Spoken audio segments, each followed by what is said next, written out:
Welcome to మన TV. ఎంబిగడూరు పట్టణంలోని భాష్యం English medium హైస్కూల్లో శుక్రవారం రాయలసీమ జోనల్ సీఈఓ అనిల్ కుమార్ ఆదేశాల మేరకు ఎంబిగడూరు భాష్యం స్కూల్ ప్రిన్సిపల్ మాచాని కవిత ఆధ్వర్యంలో కార్గిల్ విజయ్ దివాస్ వేడుకలను ఘనంగా జరుపుకున్నారు. ముఖ్య అతిథిగా మాజీ బీఎస్ఎఫ్ జవాన్ ఆపరేషన్ విజయ్ మోడల్ అవార్డు గ్రహీత షేక్ మహమ్మద్ ఇస్మాయిల్ హాజరయ్యారు. సందర్భంగా మాట్లాడుతూ సైనికుడు అంటే సరిహద్దు ప్రాంతంలో కాపు కాసే వ్యక్తి కాదన్నారు. దేశంలో ఉన్న ప్రతి వ్యక్తి కూడా ఉత్తమ పౌరుడిగా ఉండి సైనికుడిగా మారవచ్చు. విద్యార్థి దశ నుంచే దేశభక్తి పెంపొందించాలని తెలిపారు. ప్రతి విద్యార్థి కూడా మత ప్రమేయం లేకుండా అందరూ దేశభక్తిని కలిగి ఉండాలన్నారు. ప్రిన్సిపల్ మాచాని కవిత మాట్లాడుతూ పిల్లలకు విద్యతో పాటు నైతిక విలువలు దేశభక్తిని ఉండాలని చెప్పారు. విద్యార్థులకు విద్యాబోధనలో దేశం కోసం బోర్డర్లో విధులు నిర్వహించే సైనికులు వారి త్యాగాల గురించి అర్థమయ్యే విధంగా చెప్పాలన్నారు.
చెప్తే మేడం సార్ ఇట్లా అంటే అప్పుడు ఏముంది రేపు అనుకుంటాను. అంటే నేను మెడలిస్ట్ని, ఆపరేషన్ విజయ్ మెడల్ తీసుకున్నా నేను, కానీ అదే నేను మర్చిపోయాను.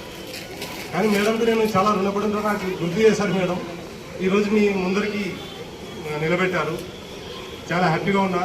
కానీ పిల్లలు దేశ పట్ల ప్రతి ఒక్కరికి ఒక గౌరవం ఉండాలి. జాతీయ పథకం అనేది ఒక మన ఏదో పార్టీ జెండాలాగా కాదు, కానీ మన గుండెలో పెట్టుకోవాలి. దేశభక్తి అనేది గుండెలో నుంచి రావాలి. ఏదో ఆగస్టు 15కి వచ్చింది, 26 జనవరికి వచ్చింది, ఇలాంటి రోజులు వచ్చాయి అని గుర్తు చేసుకోవడం కాదు. 24/7 డేస్ మన దేశము, మన మట్టి కోసం, మన దేశం కోసం, మన ఎలాగ మనం ఇంట్లో మన తల్లిదండ్రుల కోసం మనం ఎలా వాళ్ళ కోసం మనం పాటుపడతామో అలా కోసం మన దేశం కోసం మనం పాటుపడాలి. పిల్లల నుంచి ఈ పిల్లల చిన్నప్పటి నుంచి మన భావాలు రావాలి, దేశభక్తి భావాలు. కానీ లేదు ఇలాంటివి రావాలి, వస్తేనే మీరు పైకి ఎదుగుతారు. సెంటర్లో మంచి మంచి ఫ్యూచర్లు ఇవన్నీ మీరు తెలుసుకోవాలి. మీ టీచర్ల నుంచి అడగండి, సార్ 1971లో ఏం జరిగింది, దాని తర్వాత ఏం జరిగింది, దేశంలో పరిస్థితులు ఎలా మారాయి, ఆర్థిక పరిస్థితులు ఎలా మారాయి, దేశంలో డిఫెన్స్కి సంబంధించిన చాలామంది, ఎందుకంటే మేము చదువుకునే రోజుల్లో మాకు చెప్పేవాళ్ళు ఎవరు లేరు. కాకపోతే మేము చదివాము, తెలుసుకున్నాము. హయ్యర్ స్టడీస్ పోతే ఇప్పుడు ప్రజెంట్ స్టడీస్ చాలా చేంజెస్ అయినాయి. కాబట్టి మీరు ఇవన్నీ తెలుసుకోవాలి, చదవాలి, రీడ్ చేస్తే ఇవన్నీ దీని గురించి చదివితే తెలుస్తుంది. కాబట్టి అడగండి, దేశం కోసం మీరు కూడా ఇన్ ఫ్యూచర్లో ప్రతి ఒక్క పౌరుడిగా మారాలి.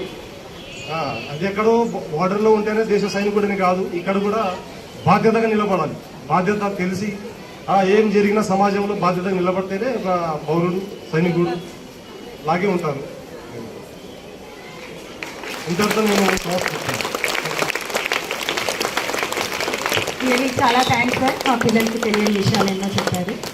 And really the one important thing sir has told, today's citizens are tomorrow's, today's children are tomorrow's, right? So you have the responsibility. As a citizen of India, you'll be having a great responsibility, and as a children now you should know about that, and in future as an Indian you have to follow and you have to take responsibility. Okay children? Now we shall have a small felicitation to sir. After felicitation. After felicity. Okay, now there is a small pyramid. We shall have pyramid. After that, we shall go for felicitation. So take it. soldier. I am servicing of 22 years in border sector course. I am voluntary retirement of service. So,